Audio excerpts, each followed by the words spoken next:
മത്തേസ് ഫെർണാണ്ടസിൻ്റെ deal announce ആയത് കേട്ടപ്പം ശരിക്കും ഞാൻ തകർന്ന് പോയി.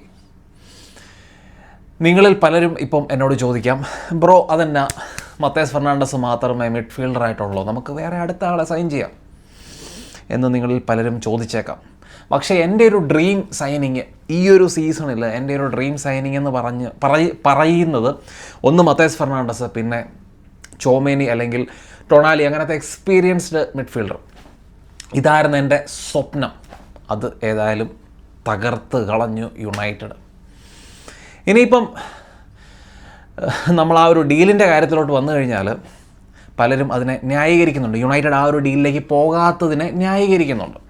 കാരണം 250K പെർ വീക്ക് സാലറി നമുക്ക് കൊടുക്കേണ്ടി വന്നേനെ, അല്ലെങ്കിൽ 85 മില്യൺ പൗണ്ട്സ് കൊടുക്കേണ്ടി വന്നേനെ. ഇതൊക്കെ ശരിയാണ്. 250K സാലറിയുടെ കാര്യത്തിൽ ഞാൻ എഗ്രി ചെയ്തില്ല. കാരണം 250K സാലറി നമുക്ക് കൊടുക്കേണ്ട വരത്തില്ലായിരുന്നു.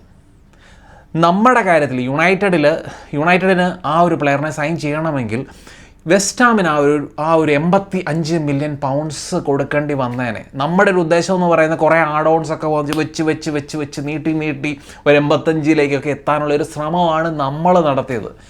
വെസ്റ്റ് ഹാം അതിനെ റിജക്റ്റ് ചെയ്യുന്നു. ടോട്ടൻഹാം കാശ് തരാൻ റെഡിയായി നിൽക്കുന്നു. അത് മാത്രമല്ല, ടോട്ടൻഹാമിലോട്ട് യുണൈറ്റഡിനെ റിജക്റ്റ് ചെയ്ത് യുണൈറ്റഡിനെ തൃണവൽക്കരിച്ചുകൊണ്ട് ടോട്ടൻഹാമിലേക്ക് എത്തിച്ചേരാനായിട്ട് എക്സ്ട്രാ കാശ് സാലറിയായിട്ട് മത്തേസ് ഫെർണാണ്ടസിന് മേടിച്ച് കൊടുക്കാൻ മത്തേസ് ഫെർണാണ്ടസിൻ്റെ ഏജൻറ്റിന് സാധിച്ചു. അങ്ങനെയാണ് ആ ഒരു 250K എന്ന് പറയുന്ന ഒരു സാലറിയൊക്കെ ഓഫർ ചെയ്തത്. യുണൈറ്റഡിന് വേണ്ടിയാണ് മത്തേസ് ഫെർണാണ്ടസ് സൈൻ ആയിരുന്നെങ്കിൽ ഒരിക്കലും ഇത്രയും സാലറി കൊടുക്കേണ്ട വരത്തില്ലായിരുന്നു. ഇപ്പം എനിക്ക് എത്ര ചിന്തിച്ചിട്ടും മനസ്സിലാകാത്ത ഒരു കാര്യം എന്താണെന്ന് വെച്ച് കഴിഞ്ഞാൽ, കുറേ ഇംഗ്ലീഷ് മീഡിയകൾ യുണൈറ്റഡിൻ്റെ ഈ ഒരു സ്ട്രാറ്റജിയെ ഭയങ്കരമായിട്ടങ്ങ് പിന്താങ്ങുന്നുണ്ട്. ഇപ്പോൾ ഏതായാലും മാർക്കറ്റിൽ 2 മിഡ്ഫീൽഡർ, ആദ്യത്തെ മിഡ്ഫീൽഡർ ആദ്യം 116 മില്യൺ പൗണ്ട്സ് എന്ന് പറഞ്ഞ് കേട്ടിരുന്നു. ഇപ്പം പറയുന്നത് 130 മില്യൺ പൗണ്ട്സിനാണ് എലിയട്ട് ആൻഡേഴ്സനെ സിറ്റി സൈൻ ചെയ്തത് എന്നാണ് കേൾക്കുന്നത്.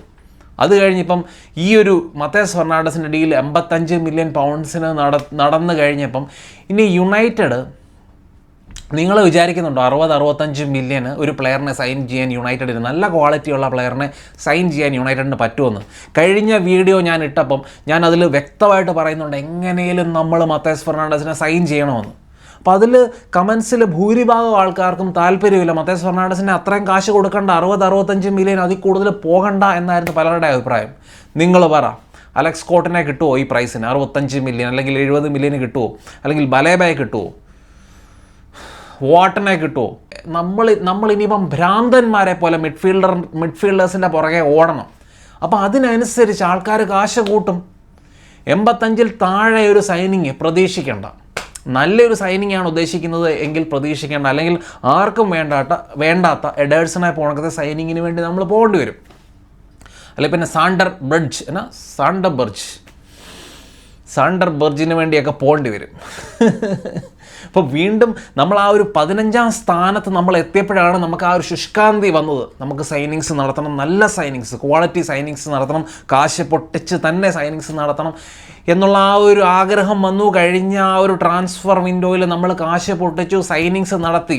അപ്പോൾ അത് തന്നെയാണ് ടോട്ടൻഹാം ഈ ഒരു സീസണിൽ അവർ നടത്തുന്നത്. അവർ ആ ഒരു ഓൾമോസ്റ്റ് റെലിഗേറ്റ് ആകാൻ പോയ ടീമാണ്. അപ്പോൾ ആരാധകരെ സംതൃപ്തിപ്പെടുത്തണം. അതിനുവേണ്ടി അവർ മാരക സൈനിങ്സ്, ഒന്നിന് പുറകെ ഒന്ന് കാശ് പൊട്ടിച്ച് സൈനിങ് നടത്തുന്നു. ഇപ്പം മത്തേസ് ഫെർണാണ്ടസിനെ സൈൻ ചെയ്തു, അടുത്തത് ടൊണാലിയെ സൈൻ ചെയ്യാൻ പോകുന്നു എന്നാണ് കേൾക്കുന്നത്. ടൊണാലിയുടെ ആസ്കിങ് പ്രൈസ് എന്ന് പറയുന്നത് 100 മില്യൺ പൗണ്ട്സ് ആണ്. അത് കഴിഞ്ഞ് നമ്മൾ നോക്കിയാൽ ചോമേനി റയൽ വിൽക്കുമോ ഇല്ലയോ? ഇന്നേ വരെ അവർക്ക് വിൽക്കാൻ താല്പര്യമില്ല. വിൽക്കാൻ അവർ തീരുമാനിച്ചാൽ എന്തായിരിക്കും പ്രൈസ്? 26 വയസ്സുള്ള ചോമേനി, ആ ഒരു പീക്കിൽ നിൽക്കുന്ന ലോകത്തിലെ ഏറ്റവും നല്ല ഡിഫൻസീവ് മിഡ്ഫീൽഡേഴ്സിൽ ഒരാളായ ചോമേനിയെ റയൽ എത്ര കാശിന് വിൽക്കും?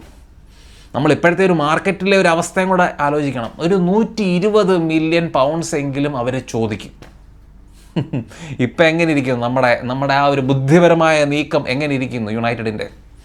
ഇതിനെ ന്യായീകരിച്ചുകൊണ്ട് കുറച്ച് ന്യായീകരണവാദികൾ ഇറങ്ങിയിട്ടുണ്ട്. എനിക്കതിനോട് യാതൊരു താല്പര്യവുമല്ല. യുണൈറ്റഡിന് അടുത്ത സീസണിൽ ചാമ്പ്യൻസ് ലീഗ് അല്ലെങ്കിൽ ആ ഒരു ടോപ്പ് 3 ഫിനിഷ് ചെയ്യണമെന്നാണ് ആഗ്രഹമെങ്കിൽ ക്വാളിറ്റി പ്ലെയേഴ്സിനെ കൊണ്ടുവന്നേ പറ്റത്തുള്ളൂ. അല്ലെങ്കിൽ വീണ്ടും നമ്മൾ ആ ഒരു ടോപ്പ് 4 നിന്ന് പുറത്ത് വരും. പിന്നെ അടുത്ത ട്രാൻസ്ഫർ വിൻഡോ ആകുമ്പോഴത്തേനും നമ്മൾ വീണ്ടും ഉണർന്നിട്ട് മാരക സൈനിങ്സ് നടത്താൻ വേണ്ടി ശ്രമിക്കും. അപ്പോൾ ഇതല്ല വേണ്ടത്. നമ്മൾ കൺസിസ്റ്റൻ്റായിട്ട് ഓരോരോ ട്രാൻസ്ഫർ വിൻഡോ ആയിട്ട് കൺസിസ്റ്റൻ്റായിട്ട് നമ്മൾ ബിൽഡ് ചെയ്യണം ടീമിനെ. അല്ലെങ്കിൽ ഒരു ട്രാൻസ്ഫർ വിൻഡോയിൽ നന്നായിട്ട് പെർഫോം ചെയ്യുന്നു, അടുത്ത ട്രാൻസ്ഫർ വിൻഡോയിലാകുമ്പോൾ അതിൻ്റെ കേട് തീർത്ത് പെർഫോം ചെയ്യുന്നു. അങ്ങനെയാണെങ്കിൽ ഈ പരിപാടി ഇങ്ങനെ നടന്നുകൊണ്ടിരിക്കും. ഏറ്റവും പുതിയ റിപ്പോർട്ടൊക്കെ അനുസരിച്ച് റാഷ്ഫോർഡിനെ എങ്ങനെയും ഫസ്റ്റ് ടീമിലോട്ട് ഇൻ്റഗ്രേറ്റ് ചെയ്യാനുള്ള പദ്ധതിയിലാണ് യുണൈറ്റഡ് എന്നാണ് കേൾക്കുന്നത്.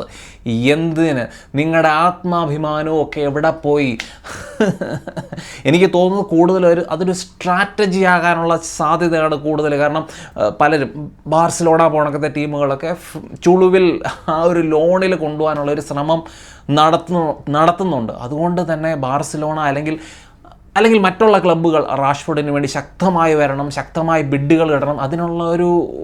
അതിനുള്ളൊരു തന്ത്രമായിരിക്കും യുണൈറ്റഡിന് എന്ന് തന്നെയാണ് എൻ്റെ ഒരു കണക്ക് കൂട്ടൽ. നമ്മൾ സമ്മർവിൽ, ആ ഒരു ലെഫ്റ്റ് വിങ്ങിലെ സമ്മർവില്ലിൻ്റെ ലിങ്ക്സും കാര്യങ്ങളൊക്കെ വരുന്നുണ്ടായിരുന്നു. എന്താണേലും നമ്മൾ ബാക്കിയുള്ള പൊസിഷൻസൊക്കെ സ്ട്രെങ്തൻ ചെയ്യുന്നതിന് മുന്നേ തന്നെ നമ്മൾ ആദ്യം ചെയ്യേണ്ടത് മിഡ്ഫീൽഡാണ്.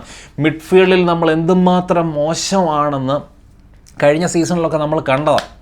ഒരു ടീം മെച്ചപ്പെടുത്തണം, നമ്മൾ പൊസഷൻ കീപ്പ് ചെയ്യണം, ഗെയിം കൺട്രോൾ ചെയ്യണം. അതിന് മിഡ്ഫീൽഡ് വളരെ വളരെ പ്രധാനപ്പെട്ട സംഭവമാണ്. കസമീറോ ഇവിടുന്ന് പോയ സ്ഥിതിക്ക് നമ്മുടെ മിഡ്ഫീൽഡ് ശൂന്യമാണ്. ഉഗാർത്തെ എന്ന് തിരിച്ചു വരും എന്നുള്ള അറിയത്തില്ല. അപ്പോൾ അങ്ങനെ ഭയങ്കര മോശം സിറ്റുവേഷനാണ്. ചില പൊസിഷൻസ് നമുക്ക് സാക്രിഫൈസ് ഈ ഒരു ട്രാൻസ്ഫർ വിൻഡോയിൽ കാശില്ലെങ്കിൽ ചെയ്യേണ്ടി വരും. പക്ഷേ ഈ ഒരു മിഡ്ഫീൽഡിൽ കുറഞ്ഞത് 2 സൈനിങ് നമ്മൾ നടത്തിയേ പറ്റത്തുള്ളൂ. അപ്പം ഇതിനെയൊക്കെ സപ്പോർട്ട് ചെയ്യാൻ ബാക്കി ഇംഗ്ലീഷ് മീഡിയകൾ അല്ലെങ്കിൽ ഇംഗ്ലീഷ് ഫാൻ ചാനൽസ് ഉണ്ട്. അപ്പം അതുകൊണ്ട് തന്നെ ഈ ഒരു ട്രാൻസ്ഫർ വിൻഡോയിൽ ഇവർ തോന്നുന്ന പോലെ സൈനിങ്സ് നടത്തി കുളവാക്കി കഴിയുമ്പം അണ്ണന്മാരെല്ലാം കൂടെ ഇറങ്ങിയിട്ട് വലിച്ച് കീറാൻ വേണ്ടി തുടങ്ങും.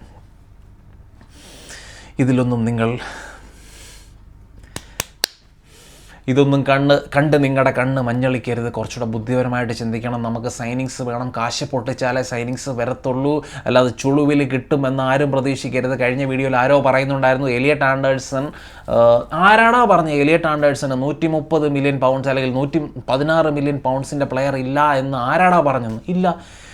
റൊണാൾഡോയെക്കാളും കൂടുതൽ എലിയട്ട് ആൻഡേഴ്സന് വില ഇട്ടിട്ടുണ്ടെങ്കിൽ എങ്ങനെ നമുക്ക് പറയാൻ പറ്റും? റൊണാൾഡോയുടെ പീക്കിൽ എത്രയ്ക്കാണ് പോയത്? 120-നാണോ പോയത് അല്ലെങ്കിൽ 130-നാണോ പോയത്? അപ്പോൾ റൊണാൾഡോയെക്കാളും വലിയ പ്ലെയറാണ് എലിയട്ട് ആൻഡേഴ്സൺ എന്നാണോ നിങ്ങളിൽ പലരും കരുതുന്നത്? നിങ്ങളുടെ അഭിപ്രായങ്ങൾ തീർച്ചയായിട്ടും നമുക്ക് കമൻസായിട്ട് ഇടുക. മറ്റൊരു നല്ല വീഡിയോ ഇടണം.